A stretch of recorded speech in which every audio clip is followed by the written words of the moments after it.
Hey everyone, and welcome back to Battleborn. I've got a new build for you. This one is for Pendles, and I call it Shadow Prowler. With this build, you have the freedom to go pretty much wherever you want on the map, unless there's a Marquis or a Rendy who's intent on getting you revealed, and that gives you the freedom to do whatever you want to do. So you can go and destroy buildables, you could steal shards from the enemy, and you can look for opportunities to take players out. Now, the main thing that I've found with this build is just to not force anything. Find opportunities, take them, and disappear back into the shadows before anyone can do anything about it. Because if you try to force things with Pendles, he doesn't last long. He's very squishy, and you want to make sure you always get whatever your objective is done quickly, and bam, escape out of there before anyone can respond. Alright, so if this sounds like your type of build, let's jump into the Helix, and I'll show you how to set it up. Alright, level 1, we're going to the right with Cobra Strike. That makes it so when we use injection, you dash forward, and that is really the only gap closer he has. So that's one extra tool to help it so people don't get away from you. Level 2, we're going to the left with Flash Bomb. Now when you use your Smoke Bomb, it's going to blind enemies for 1 second, which allows you to get yourself in a position to escape. So they can't follow you with the outline of your body. You're just going to disappear into the shadows. Level 3, we're going to the right with Backstab. That makes it so Pendles does increased melee damage from behind. And normally you'll come out of the shadows behind someone, and then they'll start running from you. So they're still having their back to you. So you're going to get a lot of extra damage out of that Helix choice. Level 4, we're going up the middle with Potent Venom, and that increases the slow duration on injection by 1 second, getting it up to 3 seconds. So just a whole nother second that they're going to have trouble getting away from you. You might get to finish off the kill because of that. Alright, level 5, we are going to the right with Escape Plan. When you're uncloaked and taking damage, your Smoke Bomb is going to come off of cooldown quicker. Ideally, you don't get yourself into that sort of situation, but of the Helix choices here, that's the best one as far as I'm concerned. So hopefully you won't be taking advantage of it too often, but it can save you in bad situations. Level 6, we're going to the right with Sweet Spot. Now, if you use injection from behind, it does extra damage. And normally I'm using that on targets that are trying to escape, so it should almost always be an attack to the back. So I'll almost always get the damage bonus. Level 7, I like to go up the middle with Poison Blood. That makes it so whenever I get melee attacked, it sends 15% of the damage back to my attacker. I don't really see a use for increased jump height, and I almost never use the throwing star, so having an extra 2 doesn't really seem to help me. So I like going up the middle here. Level 8, we're going to, well, you can actually make 2 choices here. I like to go up the middle with From the Shadows. Activating Smoke Bomb increases the damage of the next use of injection by 15%.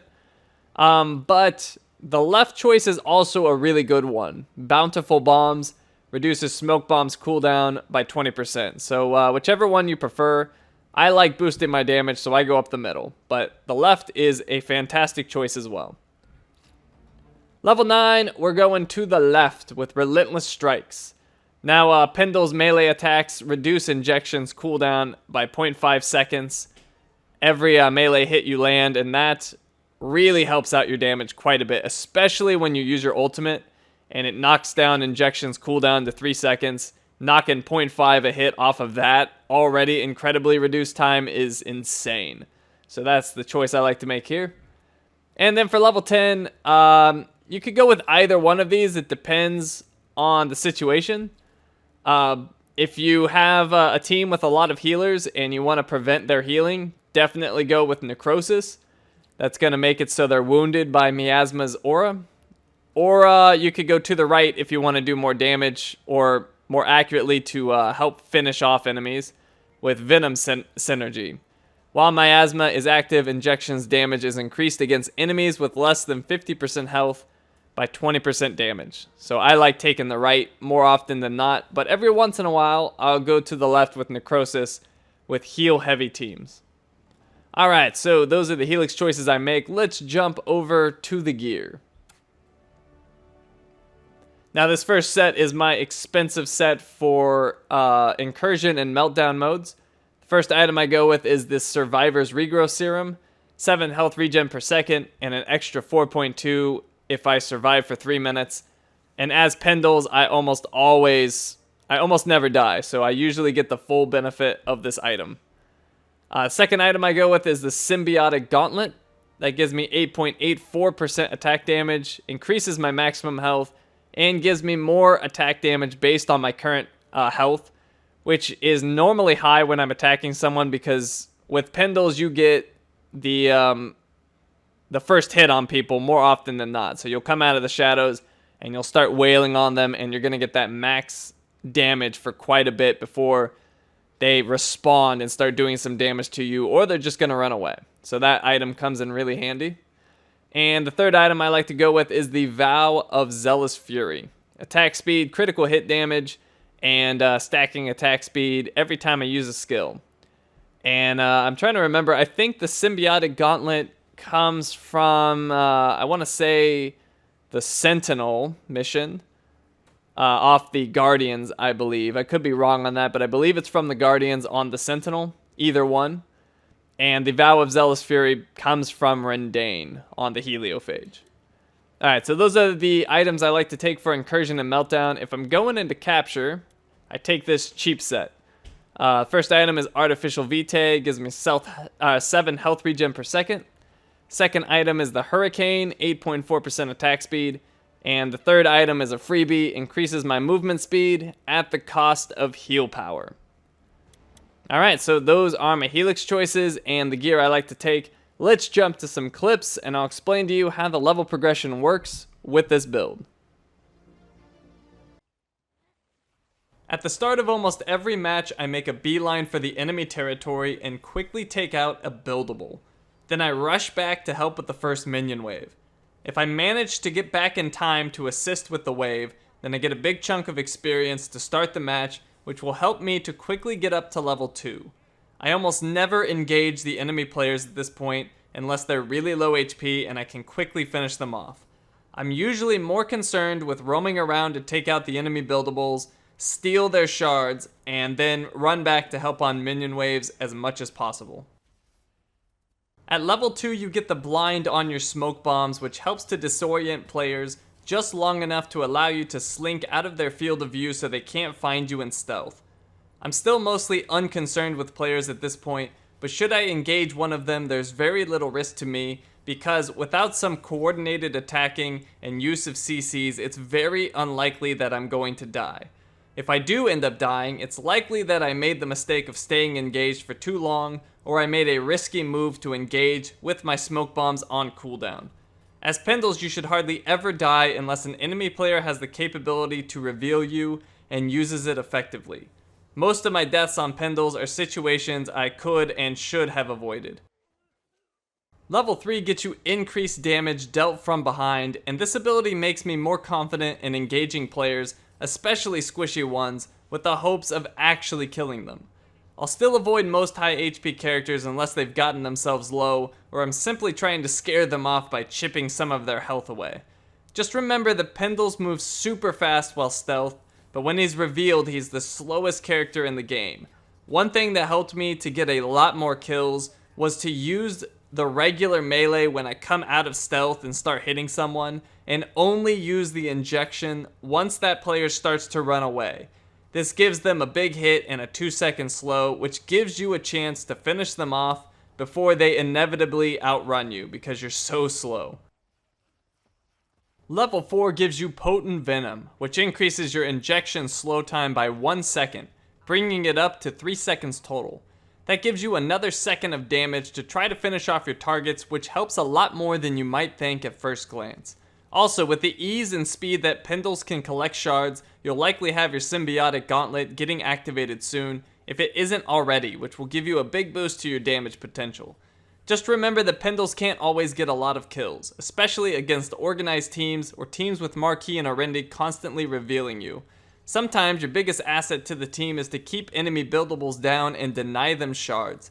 This was a concept that took me a long time to fully embrace with Pendles, but once I did, I found I could make an impact on any match and avoid horrid games with monumental amounts of deaths with hardly any kills at all. It just totally changed my whole perspective with him. Level 5 unlocks the ultimate, which will increase your damage significantly against the target and makes assassinating people vastly easier. The ultimate puts a cloud of damage around you, which doesn't do much damage, but is not the main aspect of the ability.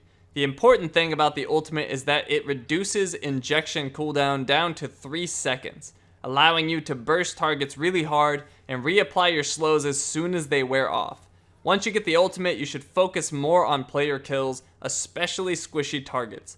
Level 5 also gives you escape plan, so your smoke bomb's cooldown is reduced when revealed, but hopefully you won't be putting that to use because you shouldn't find yourself without stealth easily available.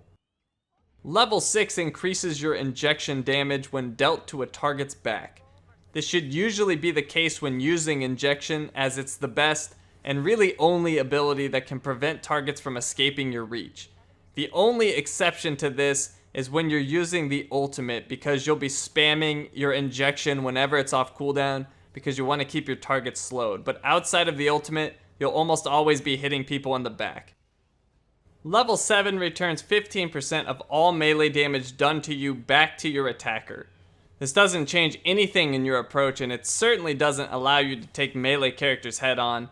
But now if they are on you, they'll at least take a little extra bit of damage for doing so. And it's not the best Helix Pendles has, but it's, in my opinion, it's better than the other choices. So it's a nice little boost to you. It's certainly not going to be a game changer, but it's a little extra damage to people, and why not? Level 8 increases the damage of your next injection by 15% after you use a smoke bomb, and I always enjoy doing more damage.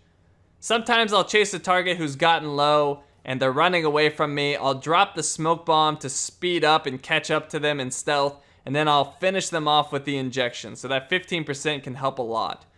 The other Helix option allows you to use smoke bomb more often, which is obviously always good. Level 9 decreases injections cooldown by half a second for every melee hit you land, which works absolutely beautifully with the ultimate for spamming injections over and over again.